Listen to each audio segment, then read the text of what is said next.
Hello guys, welcome back to my channel Earth Mom Reactions. मैं हूं ज्योति और welcome है आप सभी का मेरे चैनल में नए हैं तो मेक श्योर चैनल को सब्सक्राइब ज़रूर कीजिए। वीडियो पसंद आई तो लाइक भी करिए। कमेंट सेक्शन में कमेंट करके ज़रूर बताइए कि आप सबको मेरा वीडियो कैसा लगा। वेल गाइस, आज का रिएक्शन वीडियो हम लोग बनाने वाले हैं कामनी जी के अनफिल्टर्ड Q&A व्लॉग के ऊपर।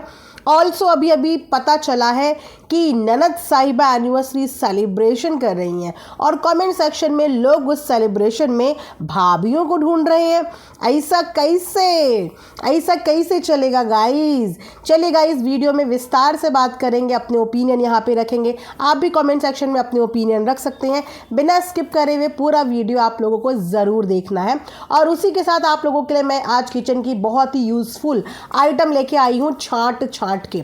सो गाइज, ये है वो आइटम। आपको देखने में लग रहा होगा ये तो नॉर्मल सा जग लग रहा है, बट नो, ये जग नहीं है गाइज, ये है स्ट्रेनर, ऑयल स्ट्रेनर। तो अगर आप घर में पकोड़े बना रहे हैं, कोई भी डीप फ्राई चीज़ बना रहे हैं और उसके बाद तेल में आपके कुछ पार्टिकल्स रह जाते हैं खाने के, तो ये है ऑयल स्ट्रेनर, जिसके साथ आपको छन्नी भी मिल रही है। इसमें छन्नी ऑलरेडी लगी है, ऊपर से लिड है इसमें ढकने के लिए। इनफैक्ट क्योंकि ऑयल कभी कभी गर्म भी होता है और इसीलिए इसमें नीचे भी इस तरीके से प्लेट दी हुई है। इतना अच्छा और इतना यूज़फुल पीस है। मैंने अपने लिए पर्सनल मंगाया था तो मैंने सोचा आप लोगों के साथ भी शेयर कर देती हूँ। कमेंट सेक्शन में इसका लिंक मैं पिन कर दूँगी, आप यहाँ से जाके इसे बाय कर सकते हैं। चलिए अब बढ़ते हैं वीडियो में आगे। सबसे पहले तो क्या टाइटल चुना है कामनी जी ने, फिल्टर और अनफिल्टर से रिलेटेड। वैसे भी ये फिल्टर अनफिल्टर वाला मुद्दा अभी थोड़े टाइम पहले काफ़ी चर्चा का विषय बना था ना, कि कुछ लोग जो हैं वो बिल्कुल अनफिल्टर रहते हैं और कुछ लोग जो हैं वो बहुत ही ज़्यादा फिल्टर रहते हैं। तो कामनी जी ने भी ठाना कि मैं इस बार Q&A में अनफिल्टर्ड जवाब दूंगी सबको। लेकिन ये क्या हुआ, कामनी जी के जवाब से ऑडियंस जो है काफ़ी हद तक लोग कन्विंस थे, लेकिन काफ़ी हद तक ऑडियंस जो है कन्विंस नहीं थी इस Q&A राउंड से। ऐसा क्यों हुआ गाइज? आपको ऐसी क्या कमी लगी उस Q&A व्लॉग में जिसके बाद आप ये लिखने पे मजबूर हो गए कि आपको ये जो आंसर्स उन्होंने दिए वो सेटिस्फैक्शन नहीं दिला पाए? क्या एक्सपेक्ट कर रहे थे आप? शायद ऑडियंस एक्सपेक्ट कर रही थी कुछ तड़कता भड़कता रीज़न, ताकि उस तड़कते भड़कते रीज़न के बाद एक कंट्रोवर्सी क्रिएट हो जाए और उसके बाद फिर जज करने का मौका भी मिल जाए कि सब कुछ तो शांत था, सारी कंट्रोवर्सी शांत हो गई। लेकिन इन जेठानी जी को ना कंट्रोवर्सी करनी थी, इसीलिए इन्होंने ये Q&A राउंड लगाया और इसीलिए इन्होंने Q&A में ये क्वेश्चन उठाया और इसीलिए इन्होंने इसका जवाब दिया, क्योंकि इनको कंट्रोवर्सी करनी थी। इनको व्यूज़ ही कंट्रोवर्सी से आते हैं। सच बात तो यही है ना। ऐसा ही होता ना, ऐसा ही होता, क्योंकि उन्होंने पर्सनल क्वेश्चंस जो ऑलरेडी सोशल मीडिया पे 3-4 दिन तक खूब रायता फैला चुके हैं, ऐसे सवालों का जवाब उन्होंने अपनी समझदारी और अपनी सूझबूझ के हिसाब से दिया कि सवाल करने वालों को ये भी ना लगे कि उन्होंने ये सवाल इग्नोर कर दिया और सवाल का जवाब ऐसा भी ना हो कि उस जवाब के बाद एक कंट्रोवर्सी शुरू हो जाए। हालांकि दिल की बातें दिल तक सबके पहुंच जाती हैं। समझदार यहाँ पे हर कोई है, समझदार को इशारा ही काफ़ी होता है। लेकिन ज़रूरी नहीं होता कि उस चीज़ के लिए हल्ले मचाए जाएं, क्योंकि उसके लिए हल्ले मचाने के लिए रिएक्शन वाले ऑलरेडी हैं यहाँ पे। अब अगर ये लोग भी हल्ले मचाएंगे तो फिर आप बताओ, आप लोग ही जाके फिर इनको जज करोगे।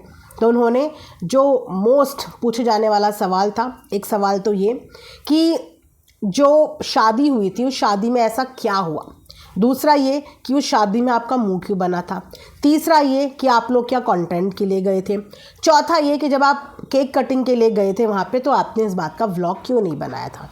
तो सबसे पहले बताइए कौन सी बात कर रहे हैं हम यहाँ पे बात करते हैं कि शादी में मुँह क्यों बने हुए थे। तो मैंने तो अपनी वीडियो में पहले भी बोला था, किसने देखा कि शादी में देवरानी या जेठानी में से किसी का भी मुँह बना हुआ था? जहाँ से हमने देखा, जितना हमें दिखाया गया, उतनी वीडियो में तो हमें सिर्फ इतना ही दिखा कि वो लोग एंजॉय कर रहे हैं, मौज मस्ती कर रहे हैं, मज़े कर रहे हैं, डांस कर रहे हैं। इनफैक्ट जब लास्ट डे आने वाला भी वीडियो था ना, जहाँ पे उनके ससुर जी के पैर में चोट भी लग गई थी, तब भी उनके चेहरे पे कोई स्ट्रेस, कोई दुख, ऐसा कुछ नहीं था। फंक्शन ख़त्म करने के बाद एक मुस्कुराहट के साथ उनकी पूरी की पूरी फैमिली वेन्यू से वापस आई। तो हमने तो जितने व्लॉग्स देखे उन व्लॉग्स में हमें नहीं दिखा था कि उनका मुंह बना हुआ है। तो ये मुंह बनने वाली चीज़ हमने जिनकी वीडियो में सुनी उन्होंने वही बोला ना कि भाई जहाँ से सुनी या जिसने ऐसा बोला जवाब भी वही देगा ना जिसकी वीडियो में ये दिखा है। उसके बिहाफ में जवाब दूसरा क्यों देगा? जिसने बोला उसको पता होगा ना। अब जिसने ऐसा बोला ही नहीं उसको क्या पता कि सामने वाले ने ऐसा क्यों बोला। और जब सामने वाले ने एक्सेप्ट ही नहीं किया, सामने वाले ने तो सीधा डिनाई कर दिया ना कि उन्होंने ये बात उनके लिए बोली ही नहीं, तो फिर वो दूसरे के मन की इंटेंशंस की बात अपने आप से कैसे बोल लेती। तो उन्होंने उस बात के जो भी इनसे रिलेटेड सवाल थे उन्होंने साफ तौर पे यही बोला कि जिनके बात से मुद्दा उठा है, जिन्होंने ऐसा बोला है, इसका जवाब भी तो वही देंगे, बाकी लोग क्यों देंगे।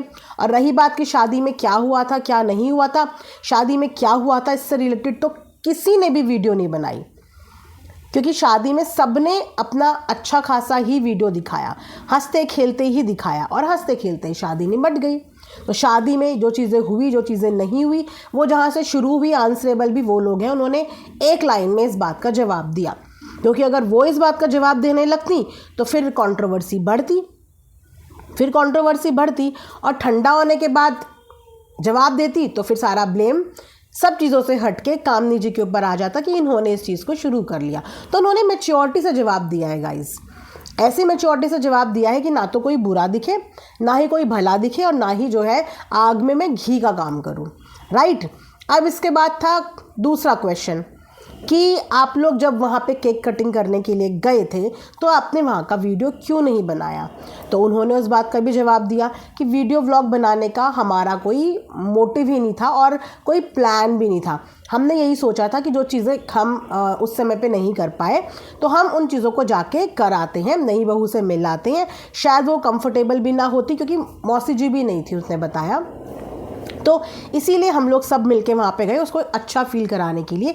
शायद ये सब चीज़ें वो दिखाना भी नहीं चाहते थे, वो ये सब चीज़ें दिखाना नहीं चाहते थे, लेकिन ये सब चीज़ें दिख गई ननद जी के शॉर्ट के माध्यम से। वरना किसी को कानो कान इस बात की खबर भी नहीं होती कि देवरानी जिठानी जो है वो ऑफ कैमरा रिश्ते निभा रहे हैं। भले ही ऑन कैमरा नहीं दिखा रहे हैं लेकिन ऑफ कैमरा वो हर रिश्ते निभा रहे हैं, राइट। तो इस बात का उन्होंने ये जवाब दिया। अब आप लोगों को कितना सेटिस्फैक्ट्री लगा वो आप कमेंट्स में बताना। उसके अलावा उन्होंने जो एक और बात का जवाब दिया जो भी काफ़ी ज़्यादा क्वेश्चन पूछा जाता है, चाहे वो देवरानी हो चाहे वो जेठानी हो, वो है किचन का मुद्दा। किचन के मुद्दे पे ऑलरेडी देवरानी भी कई बार क्लियर कर चुकी है। अब दोबारा से कामनी जी से भी ये मुद्दा पूछा गया तो उन्होंने भी इस मुद्दे का बहुत ही क्लियरली जवाब दिया कि हमारा किचन नीचे है और हमारा किचन नीचे ही रहेगा। ये हम सारी फैमिली का म्यूचुअल डिसीज़न है, क्योंकि मेरी जो प्रॉब्लम थी वो प्रॉब्लम कहीं ना कहीं मेरी फैमिली वालों ने समझ ली है, उनको समझ में आ गई है और सब ने मिलकर उस प्रॉब्लम का समाधान निकाल दिया है। उनके घर में अब एक हाउस हेल्प है जिससे कि दोनों बहुएं अपने अपने करियर पे काम कर पाए। तो किचन के मुद्दे के लिए उन्होंने यहाँ पे फुल स्टॉप लगाने के लिए भी बोला है कि अब आप इस किचन के सवाल को बार बार मत पूछा करो, क्योंकि इस चीज़ का कोई जवाब अब है। भैया दोनों भाइयों की बात को लेके भी ना मैंने कई बार इनके कमेंट सेक्शन में पढ़ा है कि दोनों भाई बात करते हुए नज़र नहीं आते, दोनों भाई साथ रहते हुए नज़र नहीं आते। तो आपने अक्सर देखा होगा कि घर में एक ऐसे ब्रदर्स भी होते हैं जो एक दूसरे से बात करते हैं लेकिन बहुत लिमिटेड बात करते हैं। ऐसे भी होते हैं, ज़रूरी नहीं कि हर सिबलिंग जो है वो बहुत जॉली नेचर के हों। कुछ सिबलिंग्स ऐसे भी होते हैं जो एक दूसरे से कम बात करते हैं लेकिन एक दूसरे से प्यार कम नहीं करते, बात कम करते हैं। रिस्पेक्ट में ज़्यादा से ज़्यादा एक दो वर्ड्स में जवाब दे देते। मतलब ये नहीं होता कि दोनों भाइयों के बीच में प्यार नहीं है। यहाँ पे कामनी जी ने ये बात भी क्लियर करी कि दोनों पहले से ज़्यादा अच्छे से बात करते हैं। इसका मतलब कि पहले के कंपैरिजन में आज की डेट में दोनों भाई के रिलेशनशिप अच्छे हैं। कुल मिला के उन्होंने अपने Q&A में कोई पॉइंट ऐसा नहीं दिया जिस पॉइंट पे कंट्रोवर्सी की हल्की सी लहर भी आए। उसके बावजूद लोगों को उनके जो जवाब हैं वो सेटिस्फैक्ट्री नहीं लगे। उनको उनके वो जवाब लगे कि फ़िल्टर बोल रही है, सच नहीं बोल रही। गाइस सच बोलना आसान हो जाता है लेकिन सच झेलना मुश्किल हो जाता है। इसीलिए बहुत सोच समझ के इंसान को अपनी बात रखनी पड़ती है। और तब जब सब चीज़ें शांत हो और अचानक से एक इंसान आके उस मुद्दे पे बोले तो वो बन जाता है फिर विलन।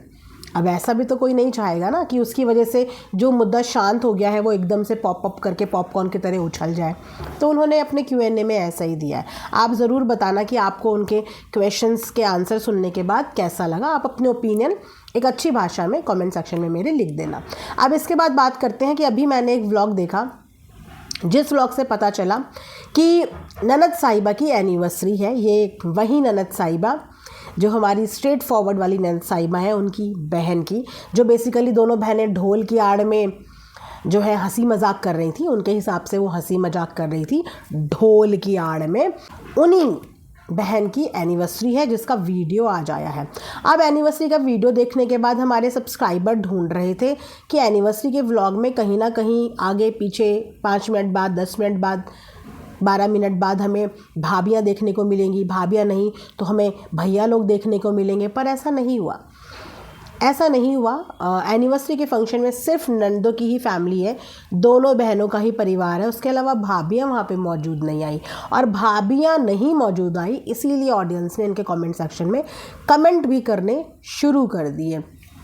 अब क्या होता है ना गाइज़ कि जब किसी को साथ देखने की आदत हो जाती है और अचानक से वो बंदा, मान लो इनवाइटेड भी हो, उनको टाइम ना लग पाया हो, वो नहीं आ पाए हो, लेकिन अगर वो मिसिंग दिखता है तो ऑडियंस के अंदर ये जानने की क्यूरोसिटी होती है और ऑडियंस ये क्वेश्चन करते हैं।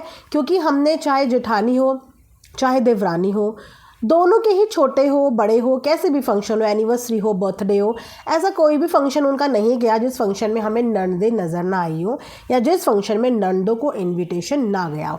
भले ही उन्होंने फैमिली डिनर ही अरेंज करा हो, फैमिली गेट टुगेदर ही अरेंज किया हो, लेकिन उस फैमिली गेट टुगेदर में हमें हमेशा नंदों का परिवार भी नज़र आया है और उनको इनविटेशन भी नज़र आया है। लेकिन यहाँ पे एनिवर्सरी के फंक्शन में भैया भाभी, दोनों ही भैया भाभी लोग नज़र नहीं आए। तो ऑडियंस तो सवाल पूछेगी ना। अब अगर ऑडियंस सवाल पूछेगी तो इसमें नाराज़ होने वाली कोई बात नहीं होनी चाहिए, क्योंकि उम्मीद होती है जब हम किसी को बहुत समय से साथ में देखते हैं और सडनली वो हमें नहीं दिखता, तब ऑडियंस पूछती है कि क्या हुआ, वो लोग क्यों नहीं नज़र आए, क्या आप लोगों ने उनको इन्वाइट नहीं किया या फिर आपने इन्वाइट किया था वो लोग नहीं आ पाए। ये भी रीज़न हो सकता है कि इन लोगों ने इन्वाइट किया हो, उनके पास टाइम ना हो। ये भी रीज़न हो सकता है क्योंकि इन लॉज उनके इस वक्त पे घर पे नहीं है, बच्चों के एग्ज़ाम्स के टाइम चल रहे हैं, दोनों भाभियाँ अपने अपने काम में भी बिज़ी हैं। तो ये भी रीज़न हो सकता है कि बुलाया, बट हमें नहीं पता क्योंकि हमें अभी कुछ नहीं बताया। हमें सिर्फ एक व्लॉग दिखा है जिस व्लॉग के बाद सवाल खड़े हुए हैं ऑडियंस में कि ऐसा क्यों, जब वो लोग आपको हर फंक्शन में बुलाते हैं और उनके हिसाब से भी सब कुछ अच्छा है। कामनी जी ने भी अपनी वीडियो में बोला कि ऐसी कोई दिक्कत नहीं है, सब कुछ ठीक है, कोई प्रॉब्लम नहीं हुई शादी में। इनके हिसाब से भी कि भाभियों को कोई दिक्कत नहीं हुई, सब ऑल इज़ वेल है। तो जब सब कुछ बहुत ही ऑल इज़ वेल है तो उस ऑल इज़ वेल में इस सेलिब्रेशन का हिस्सा दोनों भाभियाँ क्यों नहीं बनी थी, ये सवाल है। आई होप कि इस बात का जवाब देने के लिए ननद साहिबा आएँ, क्योंकि वो जवाब देती हैं, काफ़ी स्ट्रेट फॉरवर्ड है, वो बातों से भागती नहीं है, प्लस वो बिल्कुल भी फ़िल्टर बात नहीं करती। तो हो सकता है कि जो अनफिल्टर आंसर्स की उम्मीद आप कामनी जी से कर रहे थे कि उन्होंने अनफिल्टर आंसर नहीं किया, हो सकता है कि इस बात का अनफिल्टर आंसर आपको ननद साहिबा से मिल जाए कि ये जो आप लोगों का एनिवर्सरी का फंक्शन था इनकी बहन का, उसमें भाभियाँ क्यों नहीं दिखाई दी। चलिए गाइज, इसी के साथ ये रिएक्शन वीडियो मैं यहाँ पे एंड करती हूँ। उम्मीद करती हूँ कि आप लोगों को पसंद आएगा। मिलेंगे नेक्स्ट वीडियो में, तब तक अपना ढेर सारा ध्यान रखिए। Thanks for watching Earth Mom Reactions. Bye bye, take care, love you all.